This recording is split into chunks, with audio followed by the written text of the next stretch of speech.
Hello जी sir, मैं airport पे आ गया हूँ और मैं सारी टीमों को लेके ही वापस आऊँगा, आप फिक्र मत करें। जय हिंद सर, जय हिंद। A few moments later. ओ अफगान टीम आइए आइए। ओ ऑस्ट्रेलियन टीम आइए आइए। ओ हैं, ओए तुम कौन हो?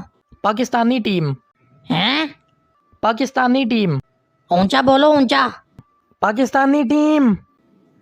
ओए सार्जेंट इधर आना ज़रा, ये इनको बुलाया है? जी सर, ये तो हमारे स्पेशल गेस्ट हैं, इनके बगैर वर्ल्ड कप नहीं हो सकता। अच्छा चलो।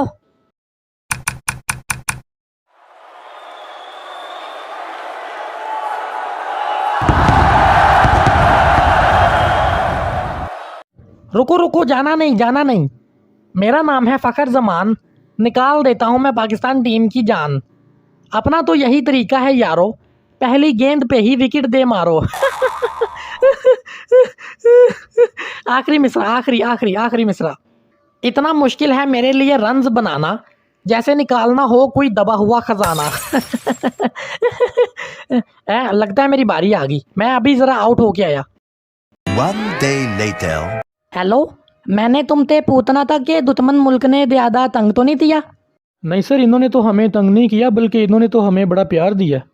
अता दे तो मैंने तुम्हें इतने ज़्यादा पैसे दिलाए हैं, अब तुम्हें चाहिए कि तुम दुश्मन मुल्क में दाते अत्ताते लो। सर आप बार बार दुश्मन मुल्क क्यों कह रहे हैं? दे तो मैंने रोटी भी तो तानी है ना, अगर मैं दुश्मन मुल्क नहीं खाऊंगा तो मैं रोटी कहाँ से खाऊंगा? और एक और बात सर, अगर आप इतना ही ज़्यादा लोगों को पैसा दिलाना जानते हैं तो फिर इस मुल्क का कर्जा क्यों नहीं उतार देते? तुम ना जरा वापिस आओ, मैं तुम्हें देखता हूँ।